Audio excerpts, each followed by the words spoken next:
اما بعد فاعوذ باللہ من الشیطان الرجیم بسم اللہ الرحمن الرحیم یا ایہا الذین آمنوا استعینوا بالصبر والصلاۃ ان اللہ مع الصابرین۔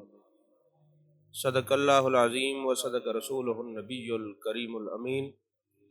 قال اللہ تبارک و تعالی فی شان حبیبہ مخبرا و آمرا ان اللہ وملائکتہ یصلون علی النبی یا ایہا الذین آمنوا صلوا علیہ وسلموا تسلیما۔ اللہم صلی علی سیدنا و مولانا محمد وعلی آل سیدنا و مولانا محمد وبارک وسلم وصلی علیہ۔ الصلاۃ والسلام علیک یا رسول اللہ وعلی آلک واصحابک یا حبیب اللہ۔ تمام تعریفیں اللہ تبارک و تعالیٰ کے لیے جو خالق کائنات بھی ہے، مالک شش جہات بھی، جو احد بھی ہے، صمد بھی ہے، جس کی شان لم یلد بھی ہے ولم یولد بھی۔ لا تعداد عدیہ درود و سلام بارگاہ سید الانام، شفیع رحمت، والی امت، شاہ خوباں، جان جانا، شہنشاہ حسینہ، سید سربراں، سیاہ لامکاں، تتمہ دوراں، سرخیل زہرہ جمالاں، رازدان ماؤہا، شاہد ما طغا، صاحب علم نشرہ، معصوم آمنہ، احمد مجتبیٰ، حضرت محمد مصطفیٰ صلی اللہ علیہ وآلہ وصحبہ وبارک وسلم کی دربار ناز میں اپنی عقیدتوں، ارادتوں، محبتوں کا خراج پیش کرنے کے بعد میرے انتہائی واجب الاحترام دوستو، عزیزو، آپ حضرات جانتے ہیں کہ یہ ایصال ثواب کی محفل ہے۔ اللہ تبارک و تعالی ہم سب کو دین متین کی سمجھ عطا فرمائے۔ جس آیت کو آپ کے سامنے سرنامہ سخن بنانے کا شرف حاصل کیا، اللہ جل مجدہ الکریم نے ارشاد فرمایا یا ایہا الذین آمنوا استعینوا بالصبر والصلاۃ ان اللہ مع الصابرین۔ اے ایمان والو، نماز اور صبر سے مدد حاصل کرو، بے شک اللہ صبر کرنے والوں کے ساتھ ہے۔ ایک بات یاد رکھیں، صوفیاء فرماتے ہیں کہ جس طرح کوئی بندہ ورزش کرتا رہتا ہے تو اس کا جسم خوبصورت ہو جاتا ہے، تو جب روح کی ورزش کیا ہے؟ اللہ تبارک و تعالیٰ کی رضا کے لیے صبر کرنا۔ جب کوئی بندہ صبر کرتا ہے اس کی روح بھی خوبصورت ہو جاتی ہے، اس کو اللہ کی معیت بھی نصیب ہو جاتی ہے۔ اور جن لوگوں کو اللہ کی معیت نصیب ہو جائے، جو اس راز سے واقف ہو جائے، وہ چاہتا ہے کہ کائنات کی ساری نعمتیں بے شک چلی جائیں مگر اللہ کا قرب مل جائے، اس سے بڑھ کر اور کوئی نعمت نہیں ہے۔ اور دوسرے مقام پہ اللہ تبارک و تعالیٰ نے سورہ والعصر کے اندر فرمایا ان الانسان لفی خسر، بے شک انسان خسارے میں ہے، الا الذین آمنوا وعملوا الصالحات وتواصوا بالحق وتواصوا بالصبر، مگر وہ لوگ خسارے میں نہیں ہیں کہ جو ایمان لائے اور نیک عمل کیا، حق کی بات کرتے ہیں اور صبر کی تلقین کرتے ہیں۔ یاد رکھیے، میرے آقا کریم صلی اللہ علیہ وسلم نے خود اس آیت کی شرح فرمائی ہے۔ فرمایا والعصر سے مراد میں خود ہوں، میرا زمانہ ہے۔ ان الانسان لفی خسر سے مراد ابو جہل ہے، الا الذین آمنوا سے مراد حضرت ابو بکر صدیق ہیں، وعملوا الصالحات سے مراد حضرت فاروق اعظم رضی اللہ تعالیٰ عنہ ہیں، وتواصوا بالحق سے مراد حضرت عثمان غنی ہیں، وتواصوا بالصبر سے مراد مولا کائنات حضرت علی کرم اللہ وجہ الکریم ہے۔ حضرت امام شعرانی نے بڑا نکتہ بیان کیا، فرماتے ہیں یہ تواصوا بالحق سے مراد تعلق قرآن ہے۔ امام قرطبی نے روح المعانی والے حضرت سید محمود بغدادی آلوسی رحمۃ اللہ علیہ نے فرمایا تواصوا بالحق سے مراد تعلق قرآن ہے، اور تواصوا بالصبر سے مراد مولا کائنات حضرت علی کرم اللہ وجہ الکریم کی ذات ببرکات اس لیے ہے کہ اگر کسی نے صبر دیکھنا ہو تو خاندان نبوت اور اہل بیت کا صبر دیکھیے۔ یعنی ساری کائنات لٹا کے بھی انہوں نے یہ نہیں کہا کہ ہمارا سب کچھ لٹ گیا، جب بھی کہا اللہ کا شکر ادا کیا ہے اور صبر کیا ہے اور اللہ کی معیت کو حاصل کیا ہے۔ فرمایا وَتَوَاصَوْا بِالصَّبْرِ سے مراد جان کائنات، جان عالم مصطفیٰ، جان رحمت صلی اللہ علیہ وسلم ارشاد فرماتے ہیں یہ مولا کائنات حضرت علی کرم اللہ وجہ الکریم کی ذات بابرکات ہے۔ عزیزان محترم، یقیناً یہ بہت بڑی تکلیف والی بات ہے کہ جب والدین بڑھاپے میں ہوں اور جوان اولاد دنیا سے چلی جائے۔ بڑی تکلیف کی بات ہے، اولاد چاہے ایک دن کی ہو یا 100 سال کی اولاد تو بہرحال اولاد ہی ہوتی ہے۔ یہ تو تکالیف وہ محسوس کر سکتے ہیں جن کی اولاد ان کے بڑھاپے کا سہارا بننے والی ہوتی ہے اور اللہ جل مجد الکریم اسے اپنے پاس بلا لیتا ہے۔ حدیث پاک کے اندر ہے کہ ایک تو حدیث شیر خوار بچے کی کے بارے میں محبوب نے فرمایا، ایک جب مطلقاً اولاد کے بارے میں ہے شعب الایمان اور کنز المال کے اندر میرے آقا کریم صلی اللہ علیہ وسلم ارشاد فرماتے ہیں جب کسی کی اولاد دنیا سے چلی جاتی ہے، وصال ہو جاتا ہے، انتقال ہو جاتا ہے، اللہ جل مجد الکریم فرشتے سے پوچھتا ہے اے فرشتے روح قبض کرنے والے یہ بتا جب تو روح لینے کے لیے گیا تھا اور وہ بندہ جس کی اولاد دنیا سے چلی گئی اس کی کیفیت کیا تھی؟ وہ فرشتہ عرض کرتا ہے اگرچہ اللہ کی ذات تو جانتی ہے نا، وہ عرض کرتا ہے میرے مالک وہ کہہ رہے تھے انا للہ و انا الیہ راجعون، وہ کہہ رہے تھے میرے مالک ہم تیری رضا پہ راضی ہیں، میرے مالک یہ تیرا دیا ہوا مال تھا، یہ تیری امانت تھی، تو نے واپس لے لی۔ وہ اللہ جل مجد الکریم کا شکر ادا کرتے ہیں۔ اللہ فرماتے ہیں فرشتے پھر جنت کے اندر ایک مکان بنا دو جس کا نام بیت الحمد رکھ دو، یہ ان لوگوں کا ہے جن کی اولاد دنیا سے چلی جاتی ہے، وہ اللہ کا شکوہ نہیں کرتے، اللہ کا شکر ادا کرتے، یہ مکان جنت میں صرف ان کا ہے جس کو بیت الحمد کہتے ہیں۔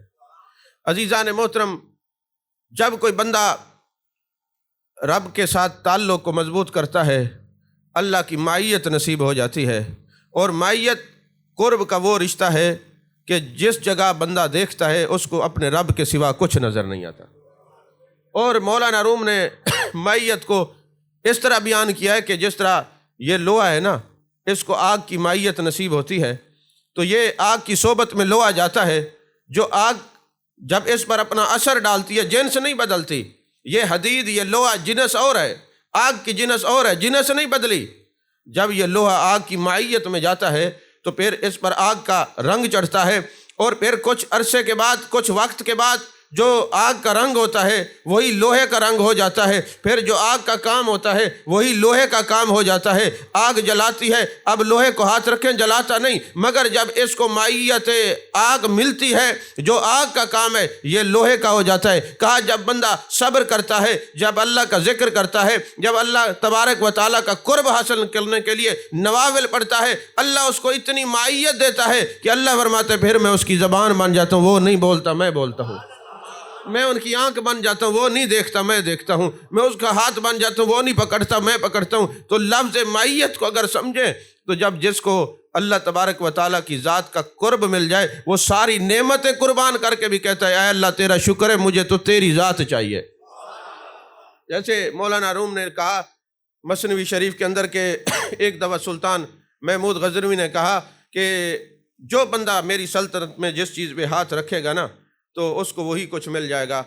ایک ان کی خادمہ تھی، وہ اٹھی، اس نے سلطان محمود غزنوی کے کندھے پہ ہاتھ رکھ دیا، اس نے کہا کیسی بات کرتی ہو، یہ کیا طریقہ کار ہے، یہ تو طوفان بدتمیزی ہے کہ تم نے میرے اوپر ہاتھ رکھ دیا۔ اس نے کہا جناب آپ نے خود کہا ہے جو جس پہ ہاتھ رکھے گا نا وہ اس کا ہو جائے گا، میں نے آپ پہ ہاتھ رکھا ہے، جس کے آپ ہو جائیں ساری کائنات ہو جاتی ہے۔ تو کہا جب اللہ کی معیت حاصل ہوتی ہے انسان صبر کرتا ہے پھر ساری کائنات اللہ اس کی کر دیتا ہے۔ صبر جب کوئی بندہ کرتا ہے تو اس کی نشانی یہ ہے کہ اس کی زبان پر لفظ شکر ادا ہوتا ہے، وہ شکر کرتا ہے۔ اور صبر کا معنی امام غزالی نے یہ بھی بیان کیا ہے کہ صبر اس کیفیت کو کہتے ہیں بندہ تنہائی میں بھی اور لوگوں میں بھی بیٹھ کر اس ذات کا شکوہ نہ کرے، محسوس بھی نہ ہو کہ اس بندے کو کوئی تکلیف آئی ہے، اس مقام کو صبر کہتے ہیں۔ اور صبر کی جو کیفیات ہے یہ اولیاء، اصفیاء، ازکیاء، نقباء سے پوچھیں۔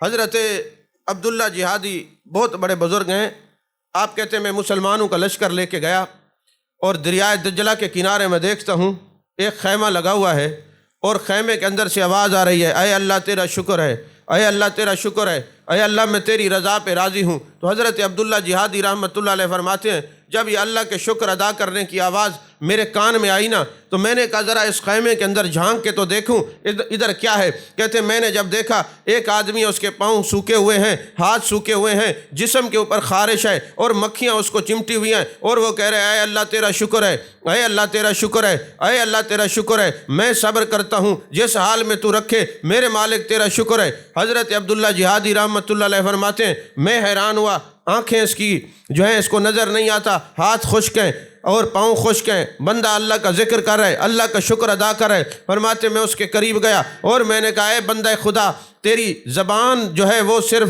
سلامت ہے، تو اللہ کا شکر ادا کر رہے، ہاتھ تیرے سلامت نہیں ہے، پاؤں تیرے سلامت نہیں ہے، تیرے جسم کے اوپر مکھیاں ہیں اور تو اللہ کا ذکر کر رہے۔ اس نے کہا اے اللہ کے بندے تو یہ تو دیکھ، اللہ نے میری زبان سلامت رکھی ہے، میں اس کا ذکر تو کر سکتا ہوں، اس زبان سے شکر تو ادا کر سکتا ہوں۔ تو حضرت عبداللہ جہادی کہتے ہیں میں نے جب اس بندے کا صبر دیکھا، میں نے اس بندے کا ذکر کرنا دیکھا، میں نے اس بندے کا تقوی دیکھا، میں نے اس بندے کی طہارت دیکھی، مجھے اس سے پیار ہو گیا۔ میں نے کہا یار جس حال میں بھی ہے یہ اللہ کا شکر ادا کرتا ہے۔ میں نے کہا جناب کوئی میرے لیے حکم ہو تو بتاؤ، میں تیرا کام کر دوں۔ اس نے کہا اگر مجھ سے پوچھا ہے تو پھر ایک میرا کام یہ ہے، میرا ایک بچہ ہے، 9 سال اس کی عمر ہے، وہ لکڑیوں چن کے لاتا ہے اور رات کو لکڑیاں بیچ کے ہم گزارا کرتے ہیں، کھانے پینے کی وہ چیزیں اشیاء خرد و نوش لے کے آتا ہے۔ آج 3 دن گزر گئے، میں انتظار کر رہا ہوں، میرے قریب کوئی انسان نہیں جو میرا سہارا بنے، کوئی بندہ نہیں جو میرے کام آئے۔ 3 دن ہو گئے، میرا بچہ لکڑیاں لینے کے لیے گیا، واپس نہیں آیا۔ اگر تم نے مجھ سے پوچھا ہے تو جاؤ اس کو تلاش کر کے لاؤ، میرا بچہ 3 دن سے نہیں ہے اور میں پھر بھی اللہ کا شکر ادا کر رہا ہوں۔ حضرت عبداللہ جہادی کہتے ہیں مجھے بڑا ترس آیا، اگرچہ میں لشکر کو لے کے گیا تھا، مجھے بڑا ترس آیا، میں تلاش کرنے کے لیے نکلا کہ اس بچے کو دیکھوں وہ کدھر ہے۔ تو فرماتے ہیں میں جب وہاں پہنچا، اس بات کو امام ذہبی نے نقل کیا ہے، ابن جوزی نے نقل کیا ہے، کئی بڑے بڑے محدثین نے اس واقعہ کو نقل کیا ہے۔ فرماتے حضرت عبداللہ جہادی کہتے ہیں میں تلاش کرنے کے لیے نکل پڑا۔ جب میں دریا کے کنارے گیا تو میں نے دیکھا، اکثر آپ لوگ دیکھتے ہیں نا دریا کے قریب جوں پانی خشک زمین کے ساتھ ٹکراتا ہے نا تو مٹی کے تودے گرتے ہیں۔ تو کہتے میں وہاں پہ پہنچا تو میں نے کیا دیکھا، ایک مٹی کا تودا 9 سال کے بچے کے اوپر گرا ہے اور وہ پرواز، اس کی روح پرواز کر چکی ہے، وہ دنیا سے چلا گیا ہے، وہ فوت ہو چکا ہے، اور چھوٹا سا لکڑیوں کا گٹھا اس کے قریب پڑا ہوا ہے۔ کہتے میں نے جب گٹھڑا دیکھا اور پھر وہ کیفیت دیکھی کہ 9 سال کا بچہ ہے، کہتے میری آنکھیں اشک بار ہو گئیں۔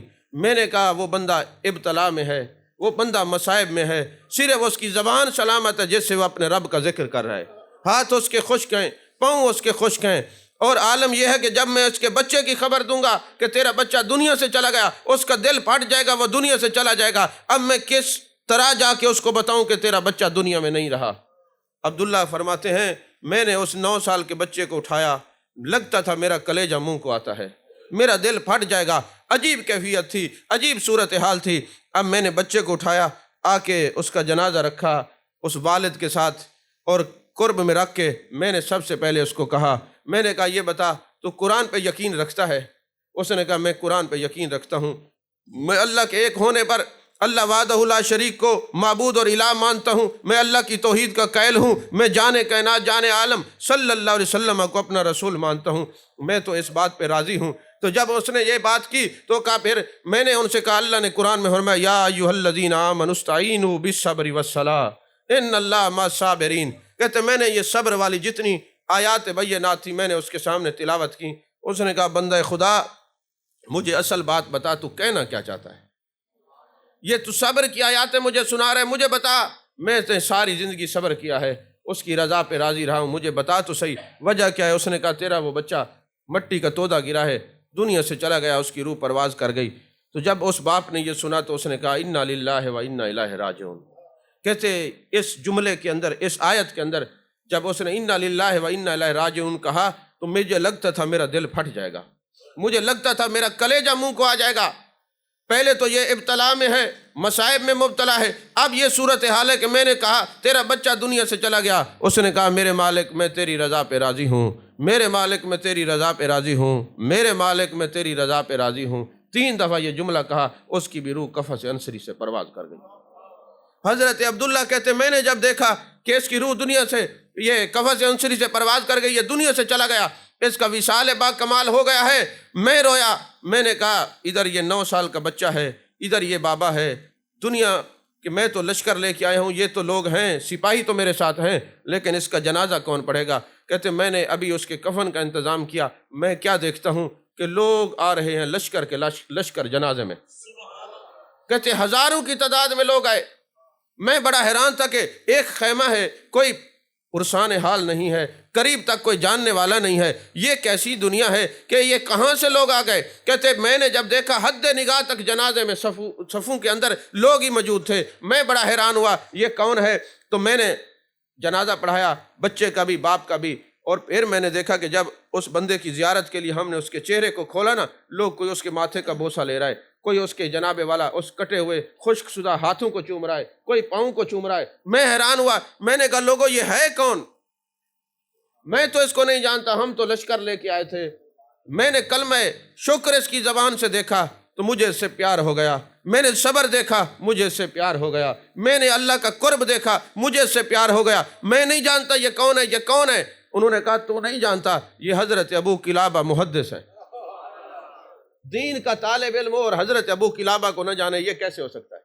کہتے یہ محدث ہیں، کافی عرصے سے چونکہ یہ مصائب اور آلام کے اندر مبتلا ہو گئے ہیں، اس لیے انہوں نے کنارہ کشی اختیار کر لی ہے۔ یہ دریائے دجلہ کے کنارے خیمے میں پڑے رہتے ہیں، کہیں نہیں جاتے، کوئی ان کو ملتا نہیں ہے۔ یہ اللہ تبارک و تعالیٰ کا ہر وقت ذکر کرتے رہتے ہیں، اللہ کا شکر ادا کرتے رہتے ہیں۔ یہ دنیا سے گوشہ نشین ہو گئے ہیں، کہیں ایسا نہ ہو کہ میں لوگوں میں بیٹھوں کہ اور لوگ مجھ سے طرح طرح کے سوال کریں اور میرا صبر جواب دے جائے، میرا شکر زبان پر جاری نہ ہو۔ اس لیے یہ تنہائی میں بیٹھے ہیں، گوشہ نشینی اختیار کر لی ہے اور یہ اللہ کا ذکر کرتے ہیں۔ کہتے ہیں تمہیں کیسے پتا چلا یہ دنیا سے وصال کر گئے؟ انہوں نے کہا تمہیں نہیں پتا، اللہ فرماتا ہے ان اللہ مع الصابرین، جو صبر کرتا ہے اللہ کی معیت نصیب ہوتی ہے، اللہ کا قرب نصیب ہوتا ہے۔ اے عبداللہ، ادھر سے اس کی روح نے پرواز کیا ہے، ہاتف غیبی سے آواز آئی جس نے بخشش کروانی ہے جاؤ ابو قلابہ کے جنازے میں شرکت کرو۔ یہ صبر کا پیکر شخص تھا، یہ شکر کا پیکر شخص تھا، سو یہ صبر اور شکر میں زندگی گزار گیا ہے۔ لہٰذا جو چاہتا ہے اس کی بخشش ہو، اس آدمی کے جنازے میں جائے، میں اس سے راضی ہو جاؤں گا۔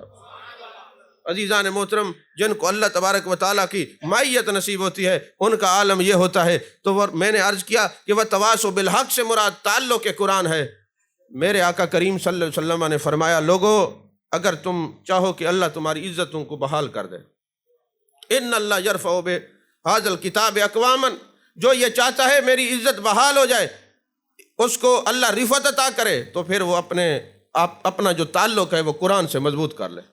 جتنا تعلق قرآن سے مضبوط ہوگا اس طرح اس کو اللہ کا قرب نصیب ہو جائے گا۔ میرے آقا کریم صلی اللہ علیہ وسلم ارشاد فرماتے ہیں جب کسی مجلس کے اندر قرآن پاک کی تلاوت کی جاتی ہے، کوئی ایک تلاوت سن کر، ایک آیت سن کر کسی کی آنکھ میں آنسو آ گیا، تو جب وہ بندہ قبر میں جائے گا اس کی قبر نور علی نور ہو جائے گا۔ یہ مسند احمد کی حدیث پاک ہے، ایک قرآن کی آیت سنے گا تو اس کی قبر نور علی نور ہو جائے گی۔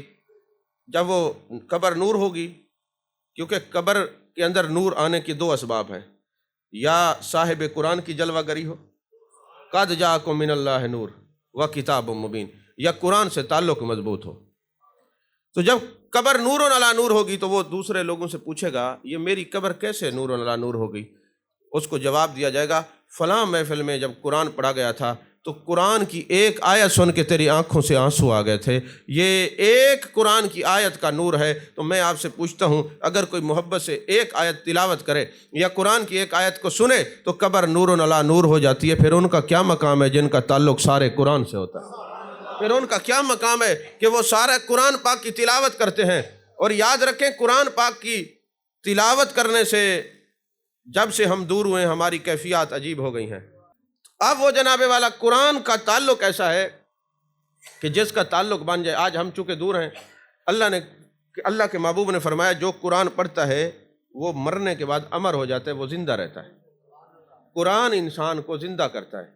اور ہم نے کیا سوچا ہوا ہے کہ جب کسی کی روح نہیں نکلتی سورہ یاسین پڑھے، اور یہ حکم بھی ہے کہ اپنے مردوں کو سورہ یاسین سناؤ۔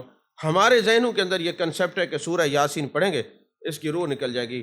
سورہ یاسین خدا کی قسم ہے مارنے کے لیے نہیں ہے، توجہ رکھیں آپ میرے بھائی، سورہ یاسین مارنے کے لیے نہیں پڑھی جاتی۔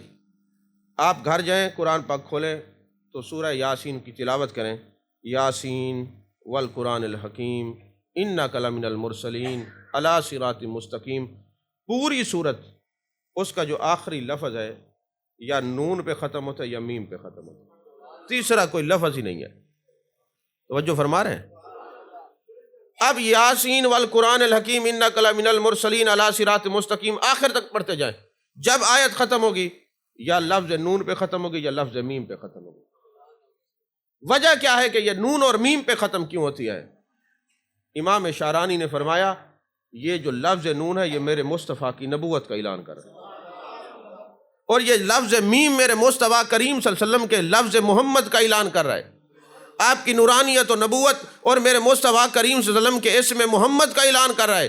کہا یہ سورہ یاسین وہ نعت ہے جو اللہ نے اپنے یار کے لیے لکھی ہے، اور کبھی ترجمہ تو پڑھے نا، یاسین اے میرے سردار، والقرآن الحکیم، اللہ فرماتے قرآن کی قسم ہے، انک لمن المرسلین، آپ تو رسولوں میں سے ہیں، یعنی قسمیں دے دے کہ اللہ اپنے محبوب کی شان اور عظمت بیان کر رہا ہے۔ فرماتے یاسین اے میرے سردار، والقرآن الحکیم، قسم قرآن دی، انک لمن المرسلین، تو ستہیوے رسولہ نہیں، توجہ نہیں، یعنی اللہ اپنے محبوب کی شان بیان کر رہا ہے۔ فرمایا یہ نعت سورہ یاسین کی صورت میں اللہ نے لکھی اپنے یار کے لیے۔ جب سورہ یاسین کوئی پڑھتا ہے، یہ جو روح ہے یہ مصطفیٰ کی عظمت اور شان، والضحیٰ کے چہرے والے نبی، واللیل کی زلفوں والے نبی، ما زغ البصر وما طغیٰ کے کاجل والی آنکھوں والے نبی، علم نشرح کے سینے والے نبی، طٰہٰ کے تاج والے نبی، یاسین کے سہرے والے نبی، یہ مصطفیٰ کا چونکہ ذکر ہے، جب روح کو یہ سنایا جاتا ہے روح پر ایک کیفیت طاری ہو جاتی ہے کہ اس کو تکلیف ہوئے بغیر وہ جسم سے جدا ہوتی ہے۔ سورہ یاسین مارنے کے لیے نہیں ہے بلکہ تقویت دینے کے لیے ہے۔ امام ابو العالیہ حضرت امام بخاری کے استاذ ہیں، اور آپ کبھی بخاری شریف پڑھیں نا تو حدیث کی سند پڑھیں تو امام بخاری نے اکثر زیادہ تر جو احادیث حضرت ابو العالیہ سے نقل کی ہیں، بلکہ کتاب و تفسیر اٹھائیں کہ اللہ اپنے یار پہ درود و سلام کیسے بھیجتا ہے، تو اس میں یہ اس حدیث کے جو راوی ہیں وہ حضرت ابو العالیہ ہیں۔ تو حضرت ابو العالیہ کا قرآن سے تعلق کیسا تھا یہ میں بتانے لگا ہوں۔ ہمارے اسلاف کیسے تھے، وہ قرآن سے کتنا تعلق مضبوط رکھنے والے تھے۔ حضرت ابو العالیہ کسی میدان جنگ میں گئے نا تو آپ کو تلوار لگی، پہلے آپ غلام تھے اور پھر جب دین اسلام میں آتے ہیں غلام بھی امام بن جاتے ہیں۔ یہ حضرت فاروق اعظم کا قیمتی جملہ ہے، فرمایا اِنَّا كُنَّا أَذَلَّ قَوْمٍ فَأَعْزَنَا لَهُ بِالْإِسْلَامِ، ہم عزت والے نہیں تھے، ہمیں عزت ملی ہے تو دین اسلام کی وجہ سے ملی۔ دین اسلام کی وجہ سے جو انسان کو عزت ملتی ہے نا وہ کسی اور چیز سے نہیں ملتی، یاد رکھیے۔ حضرت ابو العالیہ کو تلوار لگی، پاؤں کے اوپر زہر آلود تلوار تھی، پاؤں گلنا شروع ہو گیا۔ اس وقت کے جو اطباء تھے، حکماء تھے، انہوں نے کہا پاؤں کٹے گا، اور چونکہ قرب کا دور تھا، تبع تابعین میں آپ کا جو ہے وہ شمار ہوتا ہے، قرب کا دور تھا، تو حکماء اور اطباء نے کہا جناب پاؤں کٹے گا۔ انہوں نے کہا کیسے کاٹو گے؟ کہا تمہیں کوئی نشہ آور دوا دینی پڑے گی، تو عالم سکر میں چلا جائے گا، بے ہوشی میں چلا جائے گا تو تیرا پاؤں کاٹ دیں گے۔ اب چونکہ قریب کا زمانہ تھا، اللہ نے قرآن میں فرمایا یا ایھا الذین آمنوا لا تقربوا الصلاۃ وانتم سکارى، تو انہوں نے کہا ایسا نہ ہو کہ میں نشہ آور چیز استعمال کروں تو اب میرا رب مجھ سے ناراض نہ ہو جائے، کیونکہ تقوی والے، فتویٰ اور چیز ہے، تقوی اور چیز ہے۔ یہ فتویٰ ہے کہ اگر آپ کو کوئی آپریشن کروانا ہے تو انستھیزیا کا ڈاکٹر آپ کو نشہ لگائے گا، ٹیکہ لگائے گا، آپ بے ہوش ہو جائیں گے، چاہے گردے نکال لیں، پتہ نہیں چلتا۔ ایک بندہ مجھے کہنے لگا جناب ڈاکٹر صاحب یہ بتائیں یہ شہید کے بارے میں نے حدیث سنی ہے اس کو تکلیف نہیں ہوتی، میں سوچ رہا ہوں کہ شہید کو تکلیف کیسے نہ ہو، جسم کٹ جائے، گولی لگے تکلیف نہ ہو، سمجھ نہیں۔ میں نے کہا اللہ کی حکمتوں کو اپنے عقل پر نہیں تولتے، اس کی حکمتوں کو عقل پہ نہیں تولتے۔ یاد رکھو جب کسی کو نشہ لگا دیا جاتا ہے، انستھیزیا کا ڈاکٹر بے ہوش کر دیتا ہے، اس کی ٹانگ کاٹ دی جائے، اس کو پتہ نہیں چلتا، تو یارو دنیا کا نشہ آ جائے تو تکلیف نہیں ہوتی، عشق مصطفیٰ کا نشہ آ جائے تو کیسے تکلیف ہو سکتی؟ اللہ اور اس کے رسول صلی اللہ علیہ وسلم کی محبت کا نشہ آ جائے تو کیسے تکلیف ہو سکتی ہے؟ تو حضرت ابو العالیہ نے کہا جناب مجھے نشہ آور چیز نہیں دینی اور میرا پاؤں بھی کاٹنا ہے، اگر یہ زہر پھیل گیا تو میری ٹانگ کٹ جائے گی، میرے جسم کو خطرہ ہے۔ اطباء نے کہا ٹھیک ہے جی، قرآن میں جس نے کسی کی جان بچائی اس نے انسانیت کو بچایا، لہٰذا پاؤں تو کاٹنا پڑے گا۔ آپ کہتے ہیں نشہ آور چیز نہیں دینی تو پھر کیا کریں؟ اب انہوں نے جو جواب دیا ہے یہ آپ اور ہم نے سب نے دل پہ لکھنا ہے۔ انہوں نے کہا نشہ آور چیز نہ دینا، بلکہ جب میرا آپریشن کرنے لگو نا، میرا پاؤں کاٹنے لگو، تو ایک خوبصورت قرآن پڑھنے والا قاری بلانا، اور وہ میرے سامنے کھڑے ہو کے قرآن پاک کی تلاوت کرے، اور جب وہ تلاوت کرتا جائے اور آپ لوگوں کو لگے کہ میں عالم تحیر میں چلا گیا ہوں، میری آنکھیں پھڑکنا بند ہو جائیں، اور کلام سنتے ہی مجھے کلام والے سے رابطہ ہو جائے، کلام والے سے نسبت ہو جائے، اور میں عالم تحیر میں چلا جاؤں، میری آنکھیں پھڑکنا بند ہو جائیں، تو پھر تم نے کیا کرنا ہے؟ میرے پاؤں کو کاٹ دینا ہے۔ ابھی قرآن پاک کا قاری آیا اور عالم تحیر میں جب آپ پہنچے، اس نے یاسین والقرآن الحکیم انک لمن المرسلین سورہ یاسین شریف کی تلاوت شروع کی۔ کچھ دیر گزری، آپ عالم تحیر میں چلے گئے، آپ کی آنکھیں پھڑکنا بند ہو گئیں۔ جیسے ہی آنکھیں پھڑکنا بند ہوئیں، اطباء اور حکماء نے پاؤں کو کاٹ دیا۔ جیسے پاؤں کٹ گیا، جیسے پاؤں کٹا، آپ بعد میں تلاوت بند ہوئی، سورہ یاسین ختم ہوئی، آپ نے آنکھیں کھولیں اور فرمایا میرا پاؤں کٹ گیا ہے۔ انہوں نے کہا جناب کٹ گیا، کہا پتہ نہیں چلا، کہا قرآن پڑھنے کی لذت ہی ایسی ہے جو اس میں گم ہو جائے پھر تکلیف ہوتی نہیں ہے۔ توجہ ہے کہ نہیں ہے؟ قرآن پڑھنے کی لذت ایسی ہے جو قرآن پاک کے اندر ماب ہو گیا، مستغرق ہو گیا، پھر اس کو کوئی تکلیف نہیں ہوتی۔ لہذا جب میں نے قرآن پاک سنا، میں نے کلام سنتے میرا رابطہ کلام والے سے ہو گیا۔ میرے آقا نے فرمایا نا، جب دل کرے کہ تم اللہ سے باتیں کرو تو پھر کیا کرو؟ نماز پڑھو، اور اگر دل کرے اللہ تم سے باتیں کرے تو پھر قرآن پڑھو۔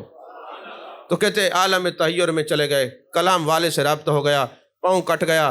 آپ جب ہوش میں آئے فرمایا پاؤں کو میری ہتھیلی پر رکھو، اپنے پاؤں سے کلام کرتے ہیں۔ آپ کہیں بھئی یہ پاؤں سنیں گے؟ سنیں گے، سورہ یاسین کے اندر ہے کہ قیامت والدن یہ ہاتھ بولیں گے، جسم کے اعضاء بولیں گے ہم نے کیا غلطی کی۔ یہ سنتے بھی ہیں، بولتے بھی ہیں، توجہ ہے کہ نہیں؟ یہ کان اعضاء ہے کہ نہیں؟ یہ سنتا ہے نا؟ زبان اعضاء ہے کہ نہیں؟ بولتی ہے نا؟ تو جسم کے سارے اعضاء قیامت والدن بولیں گے، گواہی دیں گے۔ تو اپنے پاؤں کو ہاتھ پہ رکھ کے کہتے ہیں اوے ابو العالیہ کے قدم، اب جب تجھے قبرستان میں سپرد خاک کریں گے نا، تو اللہ کی بارگاہ میں ایک بات کہنا، کبھی غیر کی طرف چل کے نہیں گیا، جب بھی گیا تیرے یار کی طرف چل کے گیا، جب بھی گیا ہے دین کی طرف چل کے گیا ہے، جب بھی گیا ہے دینی مجلس میں چل کے گیا ہے، کبھی دنیا کی مجلس میں نہیں گیا، یہ گواہی ضرور دینا۔ تو یہ دوستو تبھی ممکن ہے جب ہمارا قرآن سے بھی تعلق ہو اور صاحب قرآن سے بھی۔